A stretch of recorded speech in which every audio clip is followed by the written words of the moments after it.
the Earth has a density ρ and a radius r, the gravitational field strength of the surface is g.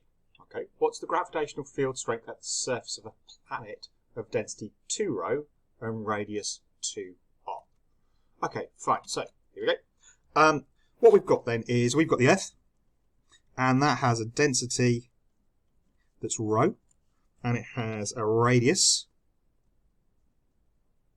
r. And there's some other planet that has a density 2ρ and a density 2r. And we're told that here the gravitational field strength is g, and what we're asked is what is the equivalent over here on this planet. So we know you can calculate the gravitational field strength on the surface from gm upon r squared. Now, they've given us the radius, so that's nice and easy, but what they haven't given us is the mass. But the mass of the planet is going to be ρ density times by the volume. And they have given us a density. They haven't given a volume, but you can work that out from the radius. So ρ times by 4/3 pi r cubed. So that actually gives us our mass. So if we look at it then for the Earth, if we substitute this in, we've got g. Our mass is going to be times by 4/3 ρ pi r cubed. And we're divided by r squared. So r squared cancels with the cubed.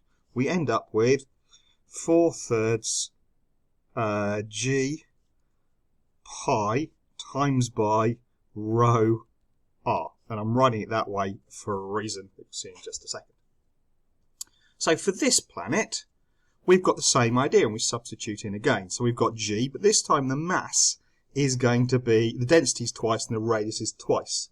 So therefore my mass is actually going to be 2ρ times by 4/3 times by 2ρ times by pi times by 2r cubed. And it's going to be divided by 2r squared. And it's the whole 2r that's squared. So what I've just done is substitute the same way I had here, but for these numbers actually in.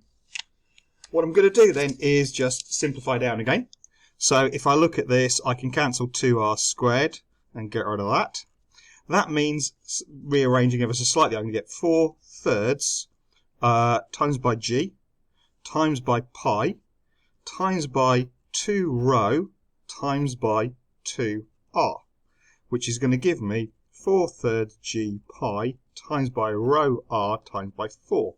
Now what you can see here then is the g on the planet that has twice the density, twice the radius, is actually going to be 4 times bigger. So this here is the same as this here.